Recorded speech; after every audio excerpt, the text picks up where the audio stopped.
Good afternoon. Welcome to our September SugarCRM user group. This online forum is meant to be an open discussion, so if you have any questions throughout Justin and Megan's presentation, we hope you'll send them over.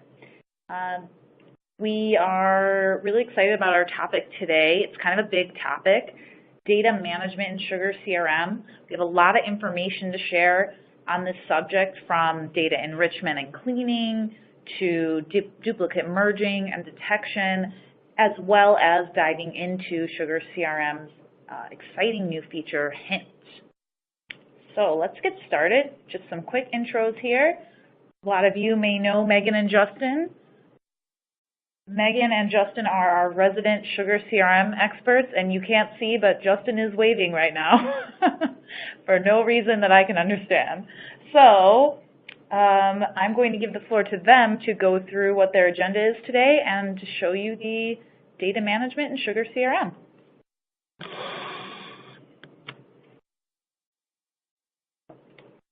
All right, so like Deneen mentioned, our topic for today is data management, and we've split it into a couple of different sections. First, we're going to look at some things you can do inside of Sugar using functionality that's available out of the box with Sugar to keep your data clean and great. And then we're going to look at some external tools that you can also leverage to do even more advanced things in terms of data management. We'll also talk at the end about new releases that Sugar has had, as well as some upcoming events.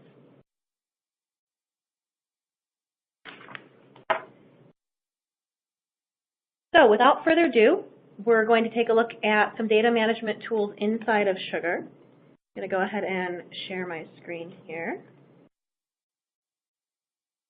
and bring up Sugar. And the first thing that we're going to look at is how you can import data into Sugar and some common mistakes that people may run into, or common errors that people may see when they're doing imports. You can do imports into any module within Sugar. So within any module from the navigation bar, there's going to be an action option to import data. You're going to import from a CSV file, so an Excel file saved as a comma-separated value file. And once you start the import wizard, it's going to walk you step by step through the process, starting with simply uploading your file. I will also point out on this step of the wizard, there is a place where you can download an import template. So if you're looking for some help getting started on creating an import file, the template's a good place to get started with that process. For now, we're going to go ahead and create new records only. A little bit later on, I'll come back and talk a little bit more about this update existing records option. Once Sugar has read in my file, I'm going to see a preview of that file here. So I can see, again, just kind of a typical spreadsheet style. Depending on what data you're importing, you may have some sort of special fields in your file, like dates or times.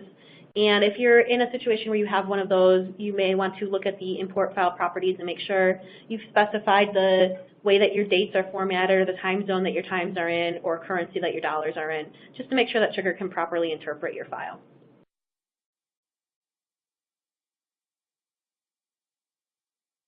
The next step is one that you need to pay a bit more attention to, and this is the mapping of the data between your file and Sugar. So this first column here, labeled header row, are the header values from my file. And the second column here, the module field, are fields within Sugar. And you can see that where my header file exactly matches the name of a field in Sugar, it's going to automatically match those for me. But in situations where my header file is even just a little bit different, the default value here is going to say do not map this field. And what you want to do in that situation is simply update that to the field where you want that data to go. So if you see any do not map this field and you actually do want to import that data, just make sure you update that value to the name of the field that you want to use. Now, there could be situations where you have unnecessary columns in your file, and in that case, by all means, you can leave them as do not map this field, and the data import process will ignore those. One other thing I can do on this step of the import wizard is I can assign a value to another field for all of the data that I'm importing. So this might be something like the lead source for this data file because this file could have all come from the same place. And so rather than putting a column in my file and copying the same value in for every row, I can simply specify that here by setting the field and the value that I want to pick. I'm going to go ahead and move on to the next step, which is the last step before I actually do my import. There are two things to pay attention to on this step. The first one is what fields you might want to use to check for duplicates to make sure that you're not inserting new duplicate data into Sugar. And if you do want to check for duplicates, you can simply drag and drop a field over into the fields to check box. And if it finds any matches between your import file and data already in Sugar, it will kind of capture those off to the side for you and let you know that you want to review those rows. The other nice thing on this step of the import wizard is the option to save your import settings. If you have a really large import file, you might want to, extract the first 10 or 20 or 100 rows of it and try importing that first as a test. And if you do that, you can actually save your import settings so that if it works right, you can go ahead and use the exact same settings without having to make sure you click the same things all over again. Or another use case for that might be if you have a file format that you get from a vendor once a month or something like that, you can have the import settings for that set up already so that you don't have to recreate them every time. I'll go ahead and click import now, and that will start the import process. My import's pretty small, so it should be pretty quick, but if it was a larger import, it would show me my progress in increments of 100 rows so that I know how far it's gotten. And when the import is completed, it's going to take me to a really nice import summary screen. I can see at the top here the results of my import. 20 records were created, 2 errors were found, and 1 duplicate was found. And the first thing I'm going to see below that is all of my created records. Now I can right-click on these and open these up in a new tab so that I can go look at a couple of them and make sure it looks right. I also want to point out, if I scroll down a little bit here, that even though I imported contacts with this file, I actually created a couple of accounts as well as contacts through my import process. And that is because the account name that was in my file does not correspond to an account record that's already in Sugar. So if you are importing data into contacts or opportunities or cases or really anything that has a relationship that you're filling in, like an account name, you need to make sure that the account names exactly match to existing accounts in Sugar if they are in Sugar already. Otherwise, Sugar is going to create a new record with that name for you.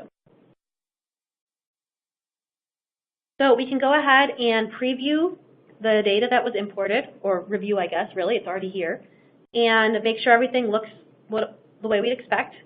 Compare that to our import file and make sure it looks good.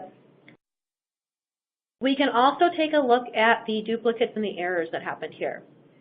So if you have any duplicates, Sugar will simply ignore those rows in your file. It's not going to update the existing data to match your file. It's going to push it off to the side and give you a chance to review that and decide what you want to do with that information. And so you can download that, just your duplicates, into an Excel file if you'd like, and you can run through and compare them to the data in Sugar and decide how you want to handle it. Similarly, if you have any errors from your import, you're going to be able to download just the rows that had the error. So let's say, for example, you had an import with 10,000 contacts in it, and there were 5 errors. You don't want to have to go through that 10,000 row file and find those 5 rows and fix them and start all over again. This will let you just grab those 5 rows, fix them in a separate file, and then import just those 5 fixed records. And the error messages here will tell you what the errors were. Some of the common errors that you might see, one is that you have a drop-down field that you're importing to, or a multi-select field, and the value that's in your file isn't an option on that list. So in this case, I tried to insert the value exec. I should have had executive there instead, and so I need to fix that so that Sugar understands what to do with that option. Sugar does do some data validation on various field types. Email addresses, for example, have to have an @ and a dot in them in the right order with some text in between to be the appropriate format for an email address. And so if something doesn't match the expected format for an email address or a date or a numeric field, for example, that's also going to throw an error message saying it doesn't know how to handle that data. From here, I can either undo my import if something went horribly wrong and I want to start over. I can import again. So let's say maybe I downloaded my list of errors, I fixed them in my Excel file, and I want to just do that import with just my 2 rows that had my errors in them. Or if I'm all done and I don't want to do anything with my duplicates or my errors, I can exit and go into my contacts module.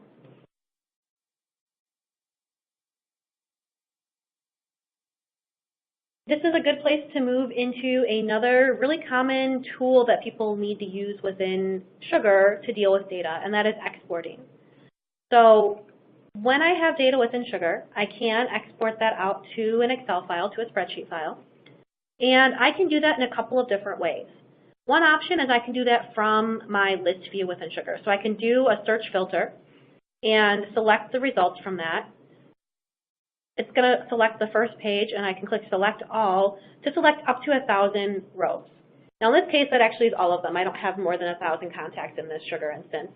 But if I did, this would only select the first 1,000, matching my search based on whatever sort order I picked.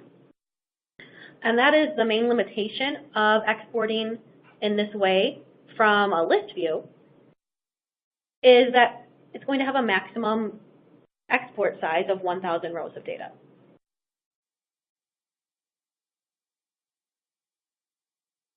One other difference we're going to notice between exporting in this way versus the other way I'll show you in a second, which is from a report, is that when we export from a list view, this export file is going to include every single column that's in that table in Sugar, including some kind of back-end system information that may not mean anything to you, but it's not going to be just that list view. It's going to be whatever is a field within that table in the database. The other way we can do an export is from a report. So I've got this report here. It's called an Opportunity Cleanup Report. And this option is only going to be available if it is a rows and columns report type within Sugar.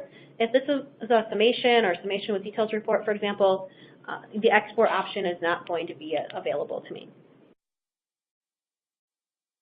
So if I had a different type of report that I wanted to export, I would have to copy it to a rows and columns report before having the export option available.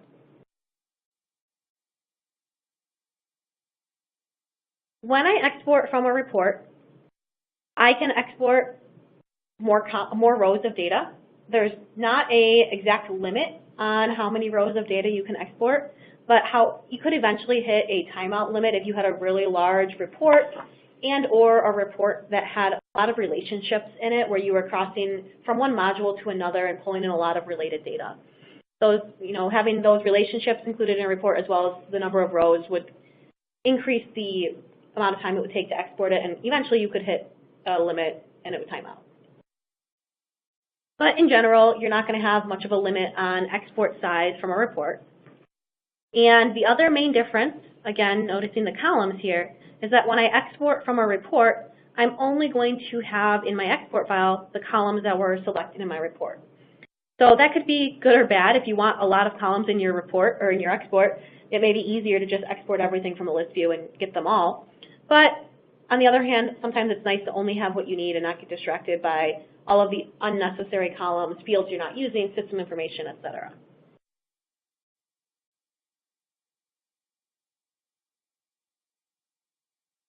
Since I have this file open, I'm going to go ahead and use this to move into an example of how you can use the import wizard to do an update of data. So you can use the import wizard's create and update existing records option to update data that's already inside of Sugar. The main caveat that you need to be aware of when you're using that function is that you have to have the Sugar ID of the records you want to update in your import file. So this is typically something you would use by starting from an export of data from Sugar, because that's really the only place you're going to find those Sugar IDs, is by including them in a report or exporting from a list view where you'd have that.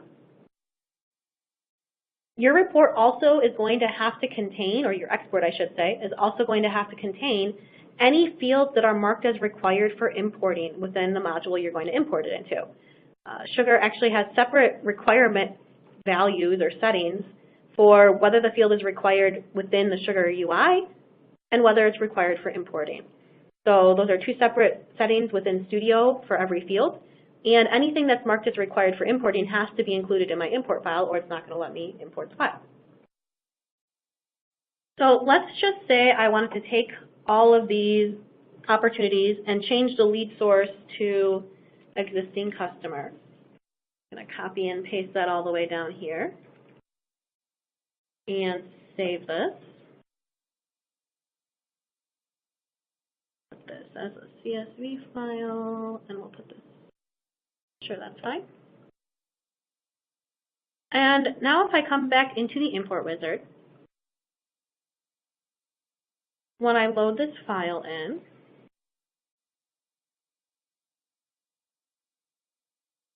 I can pick this option that says create new records and update existing records. And again, this update existing records option, this function, requires that the sugar ID be in that file. It also won't work with the undo import function. Undoing an import where you updated data in sugar will not undo those updates. If you had some new rows in your file and you did some inserts and some updates, it would undo the inserts, but not the updates. So they do give you a warning about that. From here, I'm going to go through the import wizard just like normal. Hopefully, since I already had the field names from sugar, I shouldn't have to update anything on the mapping step. And one other really important thing to keep in mind when you're using this function is you do not want to check for duplicates. Because if you check for duplicates, the import wizard is going to ignore any duplicate row and therefore not update it. So when we're doing the updates, no duplicate detection. Go ahead and run the import. You can see that I have a number of successful updates. I apparently also have some errors. Those will probably, date. I didn't update my dates correctly, so we'll go ahead and leave that as it is.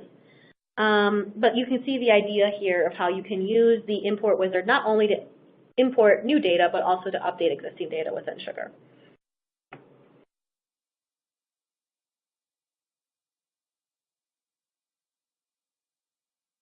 Switching gears a little bit, another activity that often needs to be performed in terms of some data management toolkit is the ability to merge duplicate data. Of course, you're hopefully going to avoid creating duplicates by doing good duplicate detection on creation, but occasionally you're going to have some things slip through the cracks. Someone's going to forget to look at the duplicate warning, and you're going to end up with duplicate data in the system. So I can see here I have two different Megan Sheehan contacts, and the account names are actually different, but we're going to assume for this example that they're the same person and that I want to merge these two records. You can merge up to 5 records at a time in Sugar. So I'm going to go ahead and just pick 2 that I want to merge and go back to my action menu and select merge. This is going to give me a side-by-side comparison of the 2 records so that I can identify the differences between them and decide which values I want to keep. I'm going to first mark a primary record to keep. Which of these am I going to keep that's more correct and which one am I going to eventually delete? And it will default to the one that you picked first from the list view as the primary record. So if you know which one you want going into it, that's a quick way to save a little bit of time. And then you can go through on a field-by-field basis and pick which values to keep. So I can see, for example, here that my secondary record has an address and my first one doesn't, so I'll probably want to keep that data. Once I'm done reviewing the differences and selecting the values to keep, I'll go ahead and click the Save button. It will give me a warning that it is going to delete the secondary record, and once I hit confirm, it will go ahead and start the merge process. Now, the important part of the merge process is what you're seeing on the screen right now, and that is that it not only deletes the unnecessary record after giving you a chance to select which values to keep, but it also maintains all of the related data. So, for example, if one of those Megan Sheehans had 2 calls logged and the other Megan Sheehan had 3 calls logged, after I do that merge, all 5 of those calls are going to be under my merged record.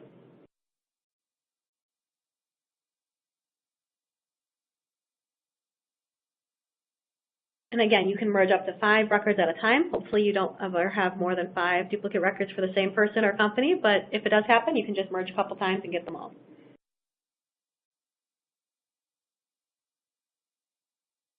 Something else you might want to do within Sugar is look for data that's incomplete. And there are some options that you have in terms of looking for empty field values within Sugar. On some types of fields, primarily drop-down fields, you can do a search filter and look for empty fields. So I could say, find me all accounts where the type is empty. And that's going to return the list of accounts that I might need to update if I'm looking to clean up that value. Unfortunately, that filter option is only available right now for certain types of fields, like I said, primarily drop-downs. So if you wanted to report on, say, all contacts who don't have a phone number, you're going to have to do that through a report rather than through a filter. Did go ahead and set our report up like that. So I'm going to go ahead and load that and then show you the filter that I used. When you're creating a report within your filters, any field type is going to have the option to do an is empty or is not empty filter. And so here I've said, show me all contacts whose office phone is empty and mobile phone is empty. Obviously, I didn't have to do both if I didn't want to. But in this case, I'm just trying to identify contacts who I've got no phone number for. And so I can go ahead and run that report. And I can get a list of those contacts, and I can decide how I want to address those. Justin's going to show you a few additional ways that you could identify missing data when he gets to the external tools in a few minutes here.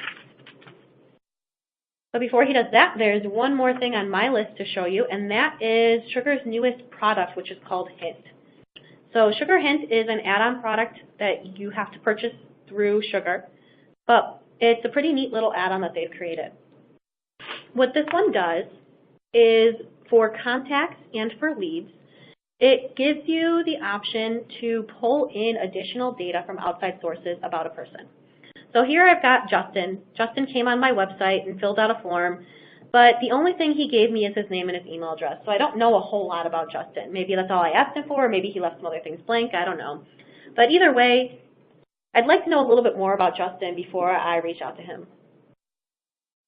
With Hint installed, when I hit the preview button, instead of previewing the data that I have in Sugar, it's instead going to return data that is available out in the interwebs about Justin. So I can see Justin works for Technology Advisors.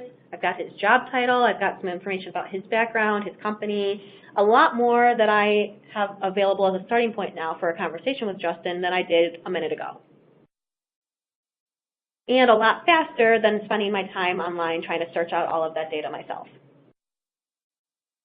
If I want to store any of this useful information inside of Sugar, I can use the little cloud download button here and either on a field-by-field level decide to store that data, or I can just grab all of it at once and add all of that data to Justin's lead record here in Sugar and have that available to me, whenever I pull him up without having to go through the preview action.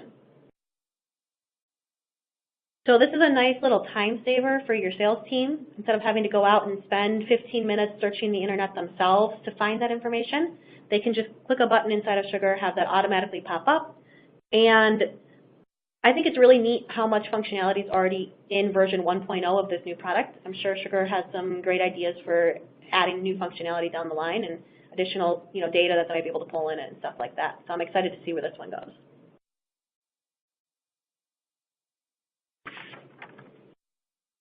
And with that, I'm going to turn things over to Justin,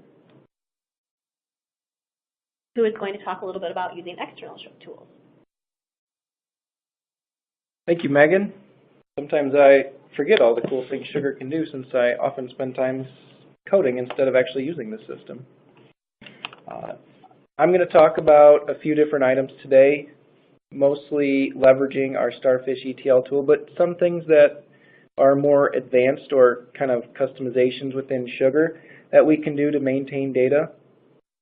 So we'll talk about importing and integrating, duplicate detection, monitoring data integrity, like Megan had mentioned, looking for a lead with no phone numbers or things like that. And then even diving down to something that a lot of our customers do, and there's a number of different ways to do, and I just wanted to quickly talk about how the different ways we've done this in the past and kind of the pros and cons of each of those, maintaining the assigned to or team structure with related records. So like the account needs to be owned by the same person as the contact, and then the teams cascade down to the phone calls and meetings.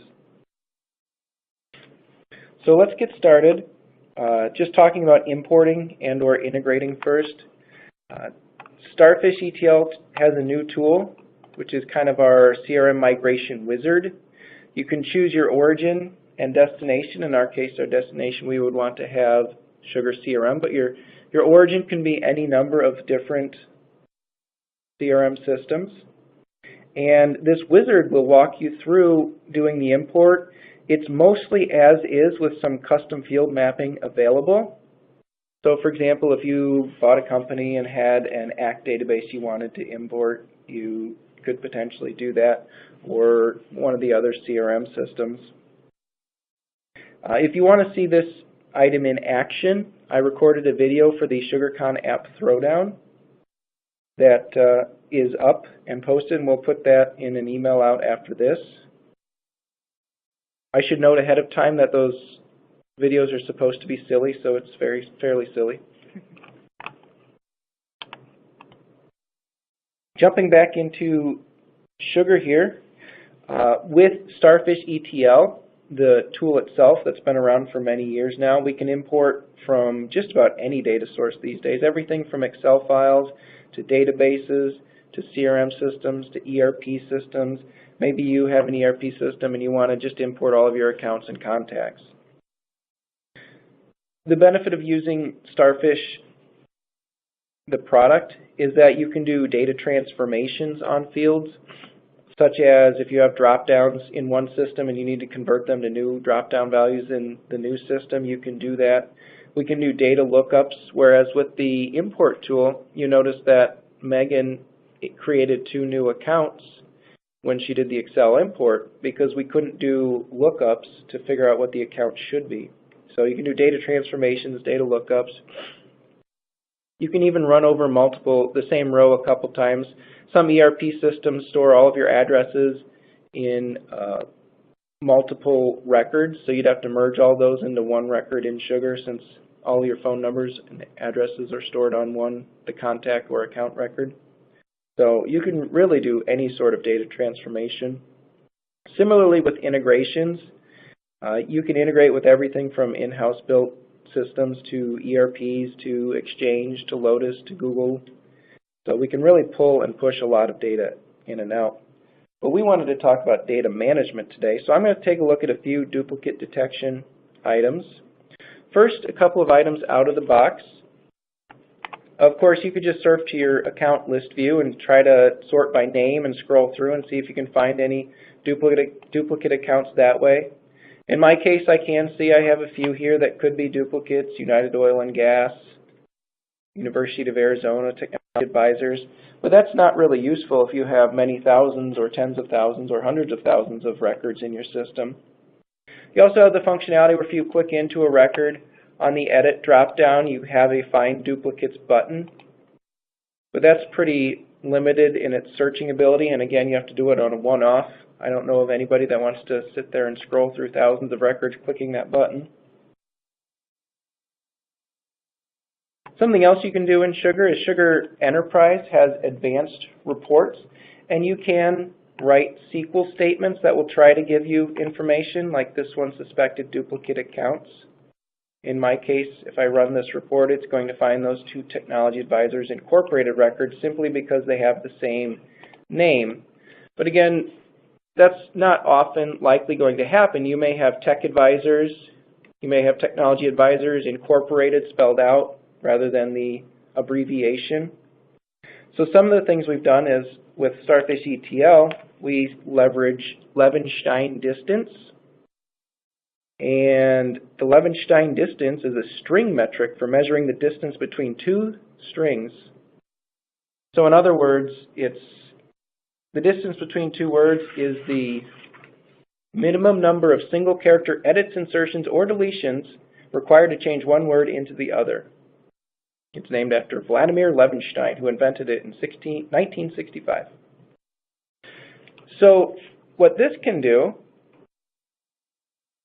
and I'll show you the results first and kind of talk about it. If I use Starfish to read my database for possible duplicates, I can then update a field. In my case, data governance exactly matches possible duplicates. I can see it found Technology Advisors, United Oil and Gas Corp is very similar to United Oil and Gas UK. University of Arizona is very similar to University of Arizona. And this is also really cool because we can start to mix and match criteria and tweak the sensitivity of each criteria. For example, we could look for all records that have a name with a distance of 3 or less, and an account name with a distance of 6 or less, and a phone number of 2 or less, and an email address of 2 or less. So the distance being less than 2 for phone number and email would account for any small typos. A distance of less than 3 for name, the person's name, would account for any typos or perhaps a title like Mr. or MD. And a distance of less than 6 for the account name would account for any abbreviations like Tech Advisors versus Technology Advisors. And also I mentioned in just a moment ago that I was ANDing each of these criteria. Once we take care of those obvious duplicates that found, we could cast a wider net by increasing the distance found or replacing the ands with ors. So we're looking for any where the account name, any leads where the account name is the same, or the phone number is the same, or the email address is the same. So really we can tweak it to get a whole lot of potential duplicates or just a few potential duplicates. Along with duplicates, Megan mentioned finding people without a phone number. You can do similar things with Starfish ETL. And there's a couple of ways to do that. For example, if I jump into leads, I could create a filter for unreachable leads because they don't have a phone number or an email address. These leads are probably not very useful. In this case, I use Starfish ETL to look for records where those two fields were blank. Megan mentioned you could do that same search in a report, but in a report you can't math select them and delete them if you wanted to, or give them a special status. You can also do something very similar to this within Sugar. If you were to create a calculated checkbox where office phone is blank and email is blank, set the checkbox equal to true, you could then search based on that checkbox. But that's only going to, calculated fields don't update retroactively. You would have to go back and recalculate all of those, which you could do with the little drop down here. Must not have any calculated fields in that. Yeah, I guess I don't have any calculated fields there, but there's if you check them and then select all, you can recalculate calculated fields. So that's another way of doing that. And it's not just looking for blank, but you can also look for bad data based on custom criteria. So you could search for bad phone numbers, maybe words in the phone number field if you wanted to. Really anything you wanted. Some of the other things we've done with Starfish ETL for data maintenance is looking for leads that are older than 5 years. You can give them a specific status or just delete them. You could find accounts with a lost opportunity older than 5 years and no other action. If you lost an opportunity for someone 5 years ago, you probably don't care about them anymore, and you can either delete them or hide them somehow. You can look for old, unused drop-down values in a specific field and convert those to a new one. One of the recent ones we did that I thought was really cool is if a customer has not had a closed-won opportunity in the last year, their status is updated to in danger. So the users know that they need to follow up on those records. And then following up on that, if a customer has not had a closed-won opportunity in the last 2 years, they are marked as a former customer. And then the last thing I mentioned was maintaining assigned to/team structure with related records. And again, this would be if you want to have your account the primary record for team security as well as the assigned to. So if an account has 5 contacts, you want all those contacts to have the same teams and assigned to user as the parent account. And then below that, even the calls, meetings, tasks, notes should all have the same teams and assigned to as the parent record. How do I jump back to the slide? Actually, I don't need to do that. No, it's okay. So there's a bunch of different ways to do that. The first one would be JavaScript. So as you're editing a record, you can have it automatically, let's say you're creating a contact, you can have it automatically pull down the parent account's team and assign to. So it's already populated. Your users see that. It's very nice. They click Save. The problem is that wouldn't work on mobile, and if you were to change the parent account's teams, it would not cascade down to the related contacts. You could get around those two issues by using logic hooks. So after a record is saved, you would update the team or assign to, but that has the problem of the user doesn't see it immediately and can get confused, so that's a training issue. Also, if you have an account logic hook that pushes the teams down to all of the related contacts, and then the logic hook that pushes all of those teams down to all of the related meetings, calls, tasks, opportunities, etc., you can see how that cascading can get to hundreds or even thousands of records, which every time you save a record is going to cause a lot of slowness. So to get around that, you can use job queues, which are put into a queue, and then they can run generally up to a minute later. But if you put 10,000 jobs into the job queue, that's going to take an hour or two to run. So again, that can cause even more delays. Some things we've been looking at recently are Sugar also has a scheduler where that runs outside of this Sugar web server processes. So it's not bound by the job queue or the logic hook. It's not going to affect performance. So the scheduler can search for all records that need to have their child teams updated and then update those, but that may only run every 15 minutes depending on how you schedule it. So again, your users may have a delay in being able to see records. We've used Starfish ETL to do the same thing. That can also have delays. And then Sugar also has visibility code, that's custom code where contacts, calls, meetings, etc. wouldn't even necessarily have teams. The team would be ignored. The problem with that, and that's all instantaneous, the problem with that is it can break some of the Sugar reporting, out-of-the-box reporting tools. So there's a lot of different ways to maintain and update data within Sugar, and they all have different caveats, benefits, etc. And it's always good if you have some questions, we can talk about what the best way to do something is, put together a plan, and make sure it's going to work for you. So if you have any thoughts, feel free to email us at any time, and we can review those with you.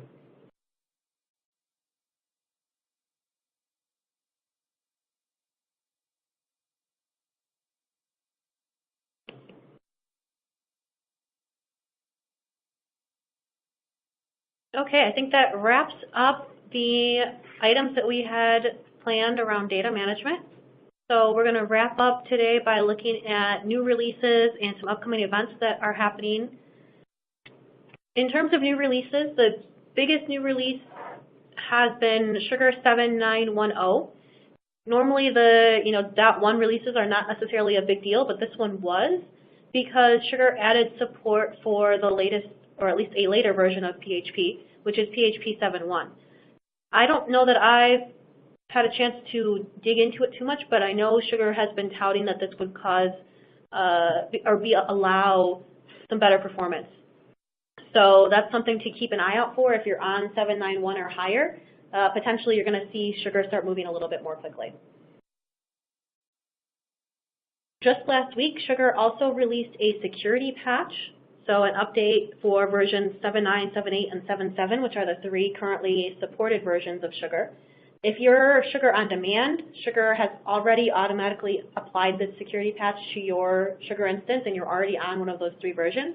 However, if you do host Sugar somewhere else besides on demand, it is pretty important that you consider upgrading to a patched version to make sure that your Sugar instance is not vulnerable to these security issues.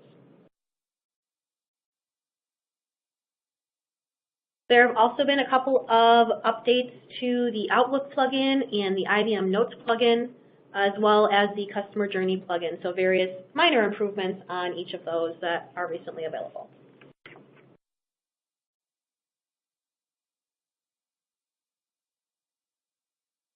Some upcoming events we have is, of course, SugarCon in San Francisco, September 24th through the 28th. What is that, a week and a half, 2 weeks away? About that, yeah. Should be a good time. They are having a costume party with prizes, so I'm very excited for that.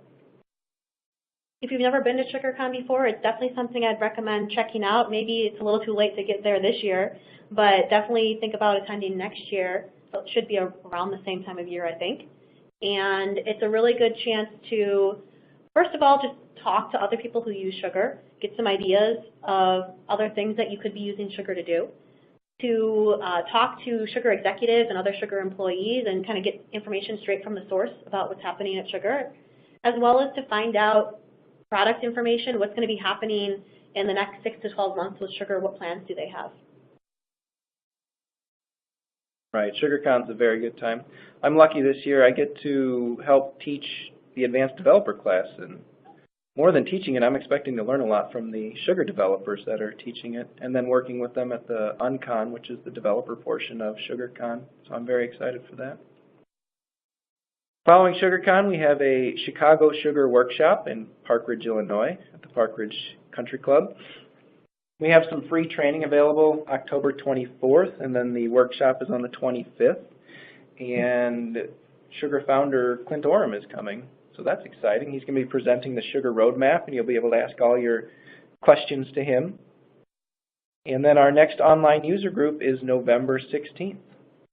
And at that time, we're going to be talking about a new sugar release schedule that they'll be announcing in the next couple of weeks and how that might impact you, especially depending on whether you're on demand or on premise.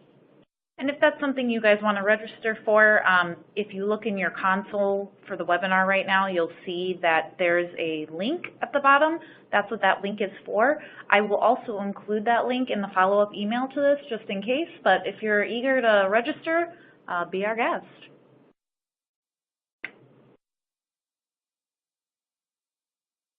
All right, so I think that will wrap up our user group for today. I'd like to thank Justin and Megan, as usual, for a lovely presentation, and we will see you guys at SugarCon and or our Sugar Workshop and or in November.